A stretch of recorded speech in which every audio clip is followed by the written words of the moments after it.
Assalamualaikum warahmatullahi wabarakatuh. Apa kabar hari ini anak soleh-solehah? Semoga semuanya dalam keadaan baik, sehat, dan tetap semangat belajar di rumah. Hari ini Ibu Guru akan memberikan pembelajaran tema 7, subtema 1 ya. Tema 7 kebersamaan, subtema 1 kebersamaan di rumah. Nah, Ibu Guru hari ini akan menjelaskan dua muatan pelajaran, yaitu Bahasa Indonesia dan SBDP. Sebelum kita mulai belajar, mari kita membaca doa sebelum belajar.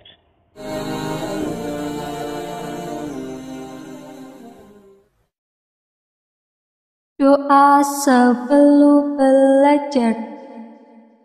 Bismillahirrahmanirrahim. Rabbi zidni ilman warzuqni fahma. Artinya, ya Allah, tambahkanlah aku ilmu dan berikanlah aku rizki akan kepahaman. Oke, setelah membaca doa, Ibu Guru akan langsung masuk ya di pembelajaran muatan bahasa Indonesia, yaitu fabel. Tentang fabel. Apa itu fabel? Nah, fabel adalah cerita pendek yang menceritakan tentang hewan. Tokoh-tokoh yang ada di dalam fabel adalah berbagai jenis hewan. Cerita dalam fabel adalah cerita fiksi. Cerita fiksi artinya cerita yang dibuat berdasarkan khayalan pengarang. Berarti cerita fabel atau cerita fiksi itu tidak nyata ya. Itu hanya karangan semata. Baik, sebelum Ibu Guru lanjutkan lebih dalam, Ibu Guru akan membacakan fabel. Kalian bisa lihat di buku bupenanya halaman 4. Judulnya Tupai dan Kura-kura. Di tepi hutan, hiduplah seekor tupai dan kura-kura. Menurut tupai, kura-kura adalah hewan yang paling lambat. Tupai juga tidak menyukai sifat kura-kura yang selalu sering menasehatinya. Suatu hari, tupai pergi mencari makanan. Ia melihat ada pohon apel. Di bawah pohon apel tersebut terdapat kolam. Tanpa ragu, tupai berlari dan memanjat pohon apel tersebut. Hai tupai, hati-hati saat memetik apel. Kolam ini cukup dalam. Kalau kamu terjatuh, kamu bisa tenggelam. Kura-kura memberi saran. Iya, aku sudah tahu, ucap tupai. Tupai merasa kesal karena dinasihati oleh kura-kura. Tupai mengambil banyak apel dari pohon sehingga tangganya penuh. Tupai kesulitan saat hendak turun. Tiba-tiba tupai terpeleset. Buah apel yang di bawahnya jatuh. Aduh, apel-apelku jatuh ke dalam kolam, ucap tupai sambil menangis. Sudahlah tupai, jangan menangis. Tadi aku sudah mengingatkanmu untuk berhati-hati. Sekarang berhentilah menangis dan cepat turun dari pohon, ucap kura-kura menasehati tupai. Walaupun sedih, tupai menuruti nasihat kura-kura. Setelah tiba di bawah pohon, kura-kura menghampiri tupai dan berkata, "Ini apel-apelmu tupai. Tadi aku mengambilnya saat terjatuh di kolam. Sekarang kamu jangan sedih lagi ya," ucap kura-kura. Kura-kura, terima kasih. Maafkan aku tadi tidak mendengarkan nasihatmu, ucap tupai sambil menangis. Kura-kura memaafkan tupai. Pun membagi apel yang dipetiknya kepada kura-kura. Mereka memakan apel tersebut bersama-sama. Kini mereka berdua menjadi teman baik. Nah, itu tadi adalah salah satu contoh dari fabel. Nah, setelah mendengarkan salah satu contoh fabel, kita masuk ke ciri-ciri fabel. Apa saja sih ciri-ciri fabel itu? Fabel disebut juga dongeng tentang hewan. Ya, fabel itu sama dengan dongeng tapi tentang hewan. Berikut adalah ciri-ciri fabel. Yang pertama, menggunakan hewan sebagai tokoh cerita. Tadi di contohnya ada tupai dan kura-kura. Yang kedua, tokoh hewan memiliki karakter dan sifat seperti manusia. Contohnya apa, Bu Guru? Tadi tupainya bisa berbicara. Itu sifatnya seperti manusia ya, karakternya seperti manusia. Bisa berbicara. Terus karakternya seperti apa? Misalnya kura-kura yang baik hati, ya. Terus yang ketiga, memiliki alur cerita. Nah, tadi ada alur ceritanya. Yang keempat, memiliki pesan-pesan kebaikan di dalam ceritanya. Ya. Sekarang Ibu Guru tanya, pesan kebaikan yang terkandung dalam fabel tupai dan kura-kura kira-kira apa ya? Nah, apakah kalian bisa mengambil pesan moral yang terkandung dalam fabel tupai dan kura-kura?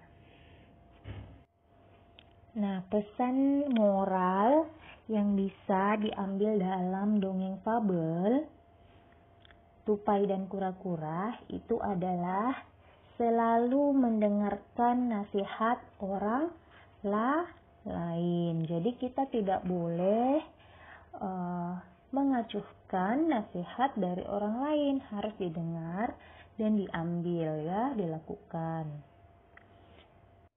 Nah, berikutnya peristiwa penting dalam fabel. Apa saja sih peristiwa penting dalam fabel? Tadi kita ambil contohnya fabel yang diceritakan yaitu tupai dan kura-kura. Kita lihat ya. Fabel merupakan cerita yang tokohnya diperankan oleh hewan. Hewan yang diceritakan di dalam fabel umumnya memiliki sifat seperti manusia. Masih ingatkah kamu fabel tupai dan kura-kura tadi yang Ibu Guru bacakan? Di dalam fabel terdapat peristiwa-peristiwa penting. Contohnya ya, dalam fabel tadi, peristiwa yang penting yang pertama adalah kura-kura memberi saran kepada tupai untuk berhati-hati saat memetik apel. Peristiwa penting yang kedua, tupai tidak menuruti saran dari kura-kura. Nah, yang ketiga, tupai terpeleset dan apel yang dipetiknya jatuh ke dalam kolam. Jadi hal-hal yang perlu kita ketahui dalam fabel yaitu yang pertama adalah tokohnya. Ya. Tokohnya itu siapa saja yang ada di dalam fabel. Seperti tadi ada tupai dan kura-kura, itu namanya tokoh yang berperan di dalam fabel. Yang kedua, bagaimana sifatnya atau karakter dari tokoh tersebut. Nah, sifatnya kura-kura bagaimana? Sifatnya tupai bagaimana? Yang ketiga, apa pesan moral yang disampaikan di dalam fabel yang diceritakan? Pesan moral itu artinya kita bisa ambil hikmah apa sih di dalam cerita fabel ya. Dan yang terakhir, kalian harus tahu peristiwa-peristiwa penting yang terdapat di dalam fabel, seperti yang Ibu Guru sudah jelaskan tadi. Baik, sampai sini dulu penjelasan Ibu Guru tentang muatan bahasa Indonesia, yaitu tentang fabel. Nah, kalian bisa mengerjakan tugas di halaman 5.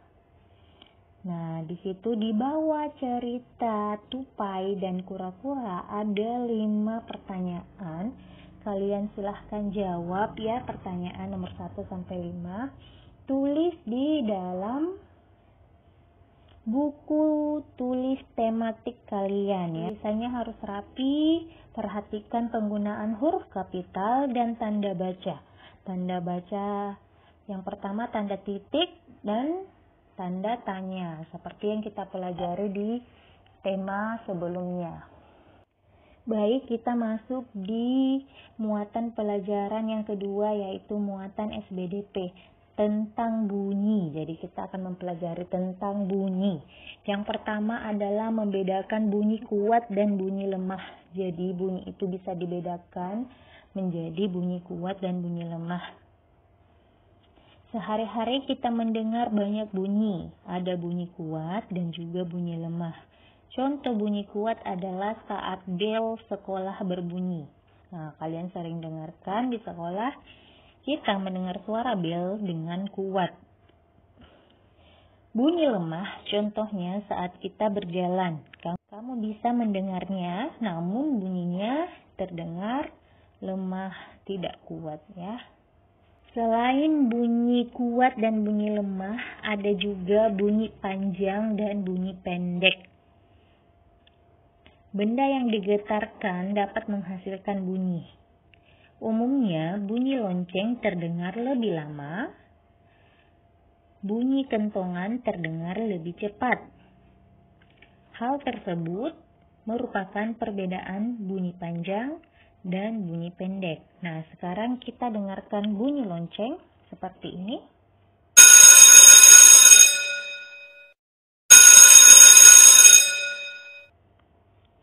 Kalau bunyi kentongan seperti ini.